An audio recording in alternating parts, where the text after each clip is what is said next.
बहुत बहुत स्वागत है आपका मेरे चैनल अनुराधा हिंदी क्लासेस में। मैं आपका बहुत बहुत हार्दिक अभिनंदन करती हूँ। आज हम पढ़ेंगे मानसरोवर भाग 1 की अगली कहानी, यह 18वीं कहानी है। मानसरोवर भाग 1 की कहानी शिकार। बहुत ही बेहतरीन कहानी है और संक्षिप्त ये कहानी है। पहले इस कहानी पर प्रश्नोत्तरी करेंगे, फिर उसके बाद संपूर्ण कहानी का वाचन करेंगे। तो यहाँ पर देखेंगे यह कहानी मानसरोवर भाग 1 जो कि प्रकाशन वर्ष उसका 1936 है में प्रकाशित है, जिसमें कुल 27 कहानियां हैं। रचनाकार इसके प्रेमचंद्र हैं। चैनल पे आप नए हैं तो चैनल को जरूर सब्सक्राइब करें। हमारे चैनल पे यूजीसी नेट की भी विषयों की हिंदी विषय की कक्षाएं चलाई जा रही हैं। इस समय झारखंड पीजीटी हिंदी के सिलेबस को कवर किया जा रहा है। चैनल पे नए हैं जरूर सब्सक्राइब करें। पहले हम इस कहानी के पात्रों को देख लेते हैं। पहला ही प्रश्न है इसमें, सर्वप्रथम हम किसी कहानी के संपूर्ण पात्रों को जानेंगे, फिर उस पर प्रश्नोत्तरी करेंगे और कहानी का वाचन। शिकार कहानी के प्रमुख पात्र कौन कौन है ये विशेष ध्यान देना है। तो इसमें संक्षिप्त पात्र हैं, कुल 4 पात्र हैं। वसुधा और गजराज पति पत्नी हैं और मुनिया उनकी एक तरह से बच्चों की आया है, और इन दोनों के 2 बच्चे हैं, 2 लड़के हैं जिसका वह पालन पोषण करती है। गजराज सिंह इसमें अक्सर शिकार खेलने के लिए कभी पीलीभीत के जंगलों में, कभी कलकत्ता के जंगलों में, कभी पूना, मेरठ, बम्बई के जंगलों में चले जाते हैं। यह कहानी जब प्रारंभ होती है तो उस समय गजराज सिंह पीलीभीत के जंगलों में रहते हैं और वहीं 1 महीने से शिकार के लिए गए हैं। तो इस प्रकार ये कहानी का सार है। चलिए अब अगला प्रश्न देखते हैं। अगला प्रश्न है इसमें, वसुधा के विवाह को कितने वर्ष हो चुके हैं। तो वसुधा के विवाह को 5 वर्ष हो चुके हैं। आगे हम देखते हैं, वसुधा के पति किन जगह शिकार खेलने नहीं गए हैं। तो यहाँ विशेष ध्यान देना है कि वसुधा के पति कलकत्ता शिकार खेलने नहीं गए थे, बाकी वह पूना, मथुरा और बम्बई शिकार खेलने जाते हैं। आगे हम बढ़ते हैं, गजराज सिंह कहाँ शिकार करने गए थे उस समय जब कहानी प्रारंभ होती है। तो वह पीलीभीत के जंगलों में, जो कि आपके उत्तर प्रदेश में पड़ता है, वहां पर शिकार करने गए थे। अगला प्रश्न है, वसुधा ने कौन से जानवर का शिकार कर पति की जान बचाई थी। तो वसुधा जब उसके पति 1 माह के लिए जंगलों में चले जाते हैं तो वह भी गाड़ी से अपने पति के पास आ जाती है और वहां अपने पति के साथ पहले बंदूक चलाना सीखती है, फिर पहले चिड़िया का शिकार करती है, और एक शेर खतरनाक शेर रहता है जो कि गांव के अगल बगल में 2-3 लोगों को शिकार बना चुका रहता है, वह उसी का शिकार करती है। तो इसका उत्तर आपका शेर सही हो जाएगा। अगला प्रश्न देखते हैं, वसुधा ने सबसे पहले किसका शिकार किया था। तो वसुधा ने सबसे पहले चिड़िया का शिकार किया था। किस माह में वसुधा शिकार खेलने जंगल में जाती है। तो वह कार्तिक माह में, ठंड के जो प्रारंभ होता है उस समय शिकार खेलने जाती है। अगला प्रश्न है, वसुधा कौन सा शस्त्र चलाना सीखती है। तो वह अपने पति के द्वारा, जब वह 21 दिन ज्वर से पीड़ित रहती है, ठीक होने के बाद सर्वप्रथम वह बंदूक चलाना सीखती है। अगला प्रश्न देखते हैं, वसुधा के पति गजराज सिंह कितने दिनों से शिकार पर गए थे। तो वसुधा के पति गजराज सिंह लगभग 1 माह से शिकार के लिए गए थे। तो इस प्रकार से आपकी शिकार कहानी पर संपूर्ण प्रश्नोत्तरी समाप्त हो रही है। अब इसके बाद इस कहानी का संपूर्ण वाचन करेंगे। वाचन बहुत ही आवश्यक है, क्योंकि किन कथनों को उठाकर पूछ ले कि यह किस कहानी की पंक्तियां हैं, तो विशेष ध्यान देना है। तो चलिए प्रारंभ करते हैं शिकार कहानी। प्रारंभ करते हैं अगली कहानी शिकार। मानसरोवर भाग 1 में अब तक हम कुल 17 कहानियों को पढ़ चुके हैं, जिसमें आज 18वीं कहानी की श्रृंखला हमारी है शिकार। इस प्रकार हम पूरी 27 कहानियों का संग्रह मानसरोवर भाग 1 संपूर्ण करेंगे। पहले कहानी पर प्रश्नोत्तरी होगी, फिर संपूर्ण कहानी का वाचन। इस प्रकार से हम अपने झारखंड पीजीटी तैयारी को संपूर्ण तरीके से पूरा करेंगे। तो चलिए प्रारंभ करते हैं शिकार कहानी। फटे वस्त्रों वाली मुनिया ने अपनी वसुधा के चांद से मुखड़े की ओर सम्मान भरी आंखों से देखकर राजकुमार को गोद में उठाते हुए कहा, हम गरीबों का इसी तरह कैसे निभा हो सकता है। महारानी, मेरी तो आपने अपने आदमी से 1 दिन न पटे, मैं उसे घर में बैठने न दूं। ऐसी ऐसी गालियां सुनाऊं कि छठी का दूध याद आ जाए। रानी वसुधा ने गंभीर विनोद के भाव से कहा, क्यों, वह क्या कहेगा नहीं। तू मेरे बीच में बोलने वाली कौन है? मेरी जो इच्छा होगी वह करूँगा। तू अपना रोटी कपड़ा मुझसे लिया कर। तुझे मेरी दूसरी बातों से क्या मतलब? मैं तेरा गुलाम नहीं हूँ। मुनिया 3 ही दिन से यहाँ लड़कों को खिलाने के लिए नौकर हुई थी। पहले 2-4 घरों में चौका बर्तन कर चुकी थी, पर रानियों से अदब के साथ बात करना कभी न सीख पाई थी। उसका सूखा हुआ सांवला चेहरा उत्तेजित हो उठा। कर्कश स्वर में बोली, जिस दिन ऐसी बातें मुंह से निकालेगा, मूछें उखाड़ लूंगी सरकार। वह मेरा गुलाम नहीं है तो क्या मैं उसकी लौंडी हूँ? अगर वह मेरा गुलाम है तो मैं उसकी लौंडी हूँ। मैं आप में नहीं खाती, उसे खिला देती हूँ क्योंकि वह मर्द का बच्चा है। पल्लेदारी में उसे बहुत कसाल करना पड़ता है।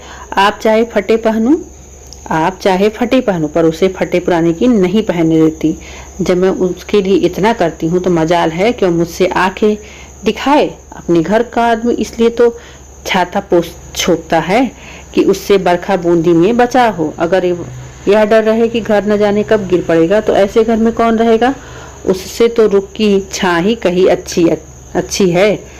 कल न जाने कहाँ बैठा गाता बजाता रहा। 10 बजे रात को घर आया। मैं रात भर उससे बोली नहीं, लगा पैरों पड़ने घिघियाने। तब मुझे दया आई। इसी से वह कभी कभी बहक जाता है, पर अब मैं पक्की हो गई हूँ। फिर किसी दिन झगड़ा किया तो या वही रहेगा या मैं ही रहूंगी। क्यों किसी की धौंस सहूं सरकार? जो बैठकर खाए वह धौंस सहे। यहाँ तो बराबर कमाई करती हूँ। वसुधा ने उसी गंभीर भाव से फिर पूछा, अगर वह तुझे बिठाकर खिलाता तब तो तू उसकी धौंस सहती? मुनिया जैसे लड़ने पर उतारू हो गई। बोली, बैठाकर कोई खिलाएगा क्या सरकार? मर्द बाहर काम करता है तो हम भी घर पर काम करती हैं। घर के काम में कुछ लगता ही नहीं। बाहर के काम से तो रात को छुट्टी मिल जाती है, घर के काम से तो रात को भी छुट्टी नहीं मिलती। पुरुष यह चाहे कि मुझे घर में बैठाकर आप सैर सपाटा करें तो मुझसे तो ना सहा जाएगा। यह कहती हुई मुनिया राजकुमार को लिए हुए बाहर चली गई। वसुधा ने थकी हुई रुआसी आंखों से खिड़की की ओर देखा। बाहर हरा भरा बाग था जिससे रंग बिरंगे फूल यहाँ से साफ नजर आ रहे थे। पीछे एक विशाल मंदिर आकाश में अपना सुनहला मस्तक उठाए सूर्य से आंखें मिला रहा था। स्त्रियां रंग बिरंगे आभूषण पहने हुए पूजन करने जा रही थी। मंदिर के दाहिनी तरफ तालाब में कमल प्रभात के सुनहले आनंद से मुस्कुरा रहे थे। कार्तिक की शीतल रवि छवि जीवन ज्योति लुटाती फिरती थी, पर प्रकृति की वह सोरम में शोभा वसुधा को कोई हर्ष न प्रदान कर सकी। उसे जान पड़ा कि प्रकृति उसकी दशा पर व्यंग से मुस्कुरा रही है। उसी सरोवर के तट पर केवट का एक टूटा फूटा झोपड़ा किसी अभागिन वृद्धा की भांति रो रहा था। वसुधा की आंखें सजल हो गईं। पुष्प और उद्यान के मध्य में खड़ा यह सूना झोपड़ा उसके विलास और ऐश्वर्य से घिरे हुए मन का सजीव चित्र था। उसके जी में आया, जाकर झोपड़े के गले लिपट जाऊं और खूब सोऊं। वसुधा को इस घर में आए 5 वर्ष हो गए हैं। पहले उसने अपने भाग्य को सराहा था। माता पिता के छोटे से कच्चे आनंदहीन घर को छोड़कर वह एक विशाल महल में आई थी जहां संपत्ति उसके पैरों को चूमी जान पड़ती थी। उस समय संपत्ति उसकी आंखों में सब कुछ थी। पति प्रेम गौर सी वस्तु थी, पर उसका लोभी मन संपत्ति पर संतुष्ट न रह सका। पति प्रेम के लिए हाथ फैलाने लगा। कुछ दिनों में उसे मालूम हुआ कि मुझे प्रेम रत्न भी मिल गया, पर थोड़े ही दिनों में यह भ्रम जाता रहा। कुंवर गजराज सिंह रूपवान थे, उदार थे, बलवान थे, शिक्षित थे, विनोद प्रिय थे और प्रेम का अभिनय करना जानते थे। तो यहाँ पर पति का नाम गजराज सिंह है, ध्यान देना है। पर उनके जीवन में प्रेम से कंपित होने वाला तार न था। वसुधा का खिला हुआ यौवन और देवताओं को लुभाने वाला रंग रूप केवल विनोद का सामान था। घुड़दौड़ और शिकार, सट्टे और मकार जैसे सनसनी पैदा करने वाले मनोरंजन में प्रेम तपकर पीला और निर्जीव हो गया था। प्रेम से वंचित होकर वसुधा की प्रेम तृष्णा अब अपने भाग्य को रोया करती थी। 2 पुत्र रत्न पाकर भी वह सुखी न थी। कुंवर साहब 1 महीने से ज्यादा हुआ शिकार खेलने गए थे, अभी तक लौटकर नहीं आए, और ऐसा पहला ही अवसर न था। हाँ, अब उनकी अवधि बढ़ गई थी। पहले 1 सप्ताह में लौटाते थे, फिर 2 सप्ताह का नंबर चला। अब कई बार से 1-1 महीने खबर लेने लगी। साल में 3-4 महीने शिकार की भेंट हो जाती। शिकार से लौटते तो घुड़दौड़ का राग छिड़ता, कभी मेरठ, कभी पूना, कभी बंबई, कभी कलकत्ता। घर पर कभी रहते तो कभी अधिकतर लंपट रईस जादव के साथ गप्पे उड़ाया करते। पति का यह रंग ढंग देखकर वसुधा मन ही मन कुढ़ती और घुलती जाती। कुछ दिनों से हल्का हल्का ज्वर भी रहने लगा। वसुधा बड़ी देर तक बैठी उदास आंखों से यह दृश्य देखती रही। फिर टेलीफोन पर आकर उसने अपने रियासत के मैनेजर से पूछा, कुंवर साहब का कोई पत्र आया? फोन ने जवाब दिया, जी हाँ, अभी खत आया है। कुंवर साहब ने एक बहुत बड़े शेर को मारा है। वसुधा ने जलकर कहा, मैं यह नहीं पूछती कब आने को लिखा है। आने के बारे में तो कुछ नहीं लिखा। यहाँ से उनके पड़ाव कितने दूर हैं? यहाँ से 200 मील से कम ना होगा। पीलीभीत के जंगलों में शिकार हो रहा है। मेरे लिए 2 मोटरों का इंतजाम करा दो। मैं आज वहां जाना चाहती हूँ। फोन ने कई मिनट के बाद जवाब दिया, 1 मोटर तो वे साथ ले गए हैं, 1 हाकिम जिला के बंगले पर भेज दी गई है, 3री बैंक मैनेजर की सवारी में है, 4थी की मरम्मत हो रही है। वसुधा का चेहरा क्रोध से तमतमा उठा। बोली, किसके हुक्म से बैंक मैनेजर और हाकिम जिला को मोटरें भेजी गई? आप दोनों मंगवा लीजिए, मैं आज जरूर जाऊंगी। उन दोनों साहबों के पास हमेशा मोटरें भेजी जाती रही हैं, इसलिए मैंने भेज दी। अब आप हुक्म दे रहे हैं तो मंगवा लूंगा। वसुधा ने फोन से आकर सफर का सामान ठीक करना शुरू किया। उसने उसी आवेश में आकर अपना भाग्य निर्णय करने का निश्चय कर लिया था। परित्यक्ता की भांति पड़ी रहकर वह जीवन समाप्त न करना चाहती थी। वह कुंवर साहब से कहेगी, अगर आप यह समझते हैं कि मैं संपत्ति की लौंडी बनकर रहूं तो मुझसे ना होगा। आपकी संपत्ति आपको मुबारक, मेरा अधिकार आपकी संपत्ति पर नहीं, आपके ऊपर है। अगर आप मुझसे जौ भर हटना चाहेंगे तो मैं आपसे हाथ भर न हटूंगी। इस तरह कितनी ही विराग भरी बातें उसके मन में बगलों की भांति उठ रही थी। डॉक्टर साहब मने द्वार पर पुकारा, मैं अंदर आऊं? वसुधा ने नम्रता से कहा, आज क्षमा कीजिए, मैं जरा पीलीभीत जा रही हूँ। डॉक्टर ने आश्चर्य से कहा, आप पीलीभीत जा रही हैं? आपका ज्वर बढ़ जाएगा। इस दशा में मैं आपको जाने की सलाह न दूंगा। वसुधा ने विरक्त स्वर में कहा, बढ़ जाएगा, बढ़ जाए, मुझसे इसकी चिंता नहीं। वृद्ध डॉक्टर पर्दा उठाकर अंदर आ गया और वसुधा की ओर ताकता हुआ बोला, लाइए मैं टेम्परेचर ले लूं। अगर टेम्परेचर बढ़ा होगा तो मैं आपको हरगिज न जाने दूंगा। टेम्परेचर लेने की जरूरत नहीं, मेरा इरादा पक्का हो गया है। स्वास्थ्य पर ध्यान रखना आपका पहला कर्तव्य है। वसुधा ने मुस्कुराकर कहा, आप निश्चिंत रहिए, मैं इतनी जल्दी मरी नहीं जा रही। फिर अगर किसी बीमारी की दवा मौत ही है तो आप क्या करेंगे? डॉक्टर ने 2-1 बार और आग्रह किया, फिर विस्मय से सिर हिलाता चला गया। रेलगाड़ी से जाने में आखिरी स्टेशन से 10 कोस तक जंगली सुनसान रास्ता तय करना पड़ता था, इसलिए कुंवर साहब बराबर मोटर पर ही जाते थे। वसुधा ने उसी मार्ग से जाने का निश्चय किया। 10 बजते बजते दोनों मोटरें आ गईं। वसुधा ने ड्राइवरों पर गुस्सा उतारा, अब मेरे हुक्म के बगैर कहीं मोटर ले गए तो मोटर का किराया तुम्हारी तलब से काट लूंगी। अच्छी दिल लगी है, घर की रोए बने की खाए। हमने अपने आराम के लिए मोटर रखी है, किसी की खुशामद करने के लिए नहीं। जिसे मोटर पर सवार होने का शौक हो मोटर खरीदे, या नहीं कि हलवाई को दुकान देखी दादी का फतिहा पढ़ने बैठ गए। वह चली तो दोनों बच्चे कुनकुमाए, मगर जब मालूम हुआ कि अम्मा बड़ी दूर कौवा को मारने जा रही है तो उनका यात्रा प्रेम ठंडा पड़ा। वसुधा ने आज सुबह से उन्हें प्यार न किया था। उसने जलन में सोचा, मैं ही क्यों इन्हें प्यार करूं? क्या मैंने ही इनका ठेका लिया है? वह तो वहां जाकर चैन करें, मैं यहाँ इन्हें छाती से लगाए बैठे रहूं। लेकिन चलते समय माता का हृदय पुलक उठा। दोनों की बारी बारी से गोद में लिया, चूमा, प्यार किया। घंटे भर में लौट आने का वचन देकर सजल नेत्रों के साथ घर से निकली। मार्ग में भी उसे बच्चों की याद बार बार आती रही। रास्ते में कोई गांव आ जाता और छोटे छोटे बालक मोटर की दौड़ देखने के लिए घरों से निकल जाते। सड़क पर खड़े होकर तालियां बजाते हुए मोटर का स्वागत करते तो वसुधा का जी चाहता इन्हें गोद में उठाकर प्यार कर लूं। मोटर जितने वेग से जा रही थी उतने ही वेग से उसका मन सामने के वृक्ष समूहों के साथ पीछे की ओर उड़ा जा रहा था। कई बार इच्छा हुई घर लौट चलूं, जब उन्हें मेरी रत्ती भर परवाह नहीं तो मैं ही क्यों उनका फिक्र में प्राण दूं। जी चाहे आए या ना आए, लेकिन एक बार पति से मिलकर उनसे खरी खरी बात करने से प्रलोभन को वह रोक न सकी। सारी देह थक कर चूर हो रही थी। ज्वर भी हो आया था, सिर पीड़ा से फटा जा पड़ता था, पर वह संकल्प से सारी बाधाओं को दबाए आगे बढ़ती जाती थी। यहाँ तक कि जब वह 10 रात को जंगल के उस डाक बंगले में पहुंची तो उससे तन बदन की सुधि न थी। जोर का ज्वार चढ़ा हुआ था। सोफर की आवाज सुनते ही कुंवर साहब बाहर कुंवर साहब निकल आए और पूछा, तुम यहाँ कैसे आए जी, सब कुशल तो है?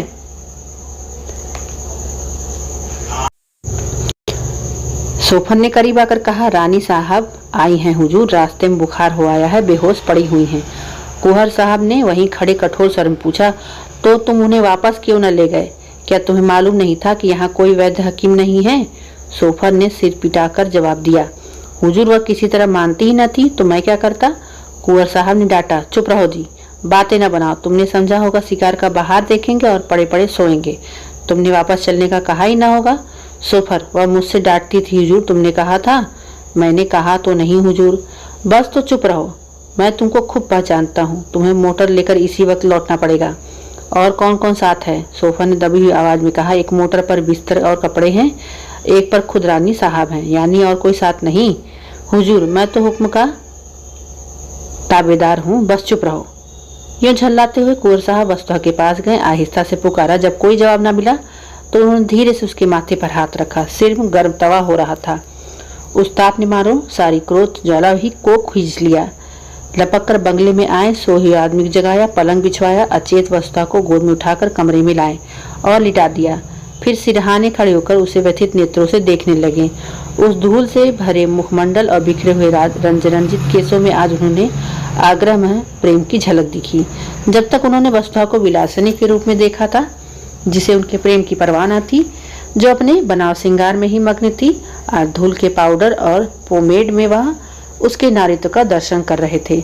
उसमें कितना आग्रह था, कितनी लालसा थी। अपनी उड़ान के आनंद में डूबी हुई अब वह पिंजरे के द्वार पर आकर पंख फड़फड़ा रही थी। पिंजरे का द्वार खुलकर क्या उनका स्वागत करेगा? रसोइया ने पूछा, क्या सरकार अकेले आई हैं? कुंवर साहब ने कोमल कंठ से कहा, हाँ जी, और क्या, इतने आदमी हैं, किसी को साथ न लिया, आराम से रेलगाड़ी से आ सकती थी, यहाँ से मोटर भेज दी जाती। मन ही तो है, कितने जोर का बुखार है, हाथ नहीं रखा जाता। जरा सा पानी गर्म करो और देखो कुछ खाने को बनाओ। रसोइये ने ठकुर सोहती की। 100 कोस की दौड़ बहुत है सरकार, सारा दिन बैठे बैठे बीत गया। कुंवर साहब ने वसुधा के सिर के नीचे तकिया सीधा करके कहा, कचूमर तो हम लोगों का निकल जाता है, 2 दिन तक कमर नहीं सीधी होती, फिर इनकी क्या बात है? ऐसी बेहुदा सड़क दुनिया में ना होगी। यह कहते हुए उन्होंने एक शीशी से तेल निकाला, वसुधा के सिर पर मलने लगे। वसुधा का ज्वर 21 दिन तक न उतरा। घर के डॉक्टर आए, दोनों बालक, मुनिया, नौकर, चाकर सभी आ गए। जंगल में मंगल हो गया। वसुधा खाट पर पड़े पड़े कुंवर साहब की शुश्रूषा से अलौकिक आनंद और संतोष किया करती। वह दोपहर दिन चढ़े तक सोने के आदी थे। कितने सवेरे उठते, उसके पथ्य और आराम की जरा जरा सी बातों का कितना ख्याल रखते। जरा देर के लिए स्नान और भोजन करने जाते, फिर आकर बैठ जाते। एक तपस्या सी कर रहे थे। उनका स्वास्थ्य बिगड़ता रहता था। चेहरे पर वह स्वास्थ्य की लाली न थी, कुछ व्यस्त से रहते थे। एक दिन वसुधा ने कहा, आजकल तुम शिकार खेलने क्यों नहीं जाते? मैं तो शिकार खेलने आई थी, मगर न जाने किस बुरी साइज से चली कि तुम्हें इतना तपस्या करनी पड़ी। अब मैं बिल्कुल अच्छी हूँ, जरा आईने में अपनी सूरत तो देखो। कुंवर साहब को इतने दिनों शिकार का कभी ध्यान नहीं आया, इसकी चर्चा ही न थी। शिकारियों का आना जाना, मिलना जुलना बंद था। एक बार साथ के शिकारी ने किसी शेर का जिक्र किया। कुंवर साहब ने उसकी ओर कुछ ऐसी कड़वी आंखों से देखा कि वह सूख सा गया। वसुधा के पास बैठने, उनसे बातें करने, उसका मन बहलाने, दवा और पथ्य बनाने में उन्हें आनंद मिलता था। उनका भोग विलास जीवन की इस कठोर वक्त में जैसे बुझ गया था। वसुधा की एक हथेली पर उंगलियों से रेखा खींचने में मग्न थे। शिकार की बात किसी और के मुंह से सुनी होती तो उन्हीं आग्ने नेत्रों से देखते। वसुधा के मुंह से यह चर्चा सुनकर उन्हें दुख हुआ। वह इतना शिकार का आसक्त समझती थी। अमर्ष भरे नेत्र से बोले, हाँ, शिकार खेलने का इसे अच्छा और कौन अवसर मिलेगा? वसुधा ने आग्रह किया, मैं तो अब अच्छी हूँ, सच देखो आईने की ओर दिखाकर। मेरे चेहरे पर पीलापन नहीं रहा। तुम अलबत्ता बीमार से होते जा रहे हो, जरा मन बहल जाएगा। बीमार पास बैठने से आदमी सचमुच बीमार हो जाता है। वसुधा ने साधारण सी बात कही थी, पर कुंवर साहब के हृदय पर चिंगारी के समान लगी। इधर वह अपने शिकार की खद्द पर कई बार पछता चुके थे। वह शिकार के पीछे क्यों न पड़ते, वसुधा यहाँ क्यों आती और क्यों बीमार पड़ती। मन ही मन इनका बड़ा दुख हुआ। इस वक्त कुछ न बोले, शायद कुछ बोला ही न गया। वे फिर वसुधा की हथेली पर रेखाएं बनाने लगी। वसुधा ने उसी सरल स्वभाव से कहा, अब कि तुमने क्या क्या तोहफे जमा किए, जरा मंगाओ देखूं। उनमें से जो सबसे अच्छा होगा उसे मैं ले लूंगी। अब की मैं तो तुम्हारे साथ शिकार खेलने चलूंगी। बोले, मुझे ले चलोगे ना? मैं मानूंगी नहीं, बहाने मत करना। अपने शिकारी तोहफे दिखाने का कुंवर साहब को मरज था। सैकड़ों ही खाले जमा कर रखी थी। उन्हें कई कमरों में फर्श, गद्दे, कोच, कुर्सियां, मोढ़े सब खालों के ही थे। ओढ़ना और बिछौना भी खालों का था। बाघंबरों के कई सूट बनवा रखे थे। शिकार में वही सूट पहनते थे। अब की भी बहुत से सींग, सिर, पंजे, खाले जमा कर रखी थी। वसुधा का इन चीजों से अवश्य मनोरंजन होगा, यह न समझे वसुधा ने सिंह द्वार से प्रवेश न पाकर चोर दरवाजे से घुसने का प्रयत्न किया। जाकर वह चीजें उठवा लाए, लेकिन आदमियों को पर्दे की आड़ में खड़ा करके पहले अकेले ही उनके पास गए थे। डरते थे कहीं मेरी उत्सुकता वसुधा को बुरी न लगे। वसुधा ने उत्सुक होकर पूछा, चीजें लाए? लाया हूँ, मगर कहीं डॉक्टर साहब ना आ जाएं। डॉक्टर ने पढ़ने लिखने को मना किया था। तोहफे लाए गए कुंवर साहब? एक एक चीज निकाल कर दिखाने लगे। वसुधा के चेहरे पर हर्ष की ऐसी लाली हफ्तों से न देखी, जैसे कोई बालक तमाशा देखकर मग्न हो रहा हो। बीमारी के बाद हम बच्चों की तरह जिद्दी, उतने ही आतुर, उतने ही सरल हो जाते हैं। जिन किताबों में कभी मन न लगा हो, वह बीमारी के बाद पढ़ी जाती हैं। वसुधा जैसे उल्लास की गोद में खेलने लगी। शेरों की खालें थी, बाघों की, मृगों की, सूकरों की। वसुधा हर खाल को नई उमंग से देखती, जैसे बायोस्कोप के एक चित्र के बाद दूसरा आ रहा हो। कुंवर साहब एक तोहफे का इतिहास सुनाने लगे। यह जानवर कैसे मारा गया, उसके मारने में क्या क्या बाधाएं पड़ी, क्या क्या उपाय करने पड़े, पहले कहाँ गोली लगी, आदि। वसुधा हर एक कथा फाड़ फाड़ कर सुन रही थी। इतनी सजीवता, स्फूर्ति, आनंद उसे आज तक न किसी कविता या आमोद में भी न मिला था। सबसे सुंदर एक सिंह की खाल थी, यही उसने छाटी। कुंवर साहब की यह सबसे बहुमूल्य वस्तु थी। इसे अपने कमरे में लटकाने को रखे हुए थे। बोले, तुम बाघंबरों में से कोई ले लो, यह तो कोई अच्छी चीज नहीं। वसुधा ने खाल को अपनी ओर खींच कर कहा, रहने दीजिए अपनी सलाह, मैं खराब ही ले लूंगी।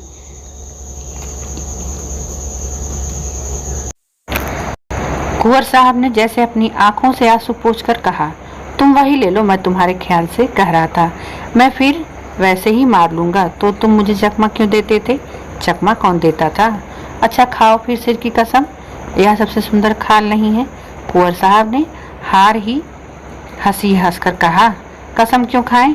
इस एक खाल के लिए ऐसी 1,00,000 खाले हों तो तुम्हारे ऊपर न्यौछावर हों। जब शिकारी सब खाले लेकर चल गया तो कुंवर साहब ने कहा, मैं इस खाल पर काले ऊन से अपना समर्पण लिखूंगा। वसुधा ने थकान से पलंग पर लेटते हुए कहा, अब मैं भी शिकार खेलने चलूंगी। फिर सोचने लगी, वह भी कोई शेर मारेगी, उसकी खाल पतिदेव को भेंट करेगी, पर उस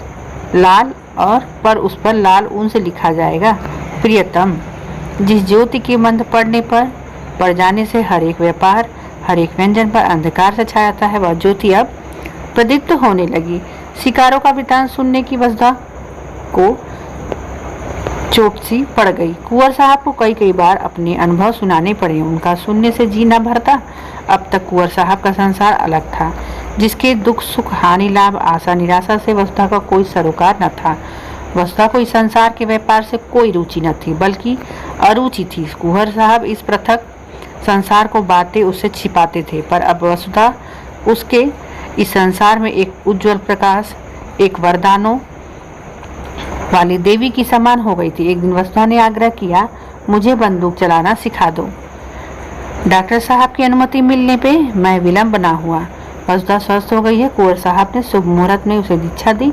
उस दिन जब देखा वृक्षों की छां में खड़ी निशाने का अभ्यास कर रही है, कुंवर साहब खड़े उसकी परीक्षा ले रहे हैं। जिस दिन उसने पहली चिड़िया मारी, कुंवर साहब हर्ष से उछल पड़े, नौकरों को इनाम दिए, ब्राह्मणों को दान दिया।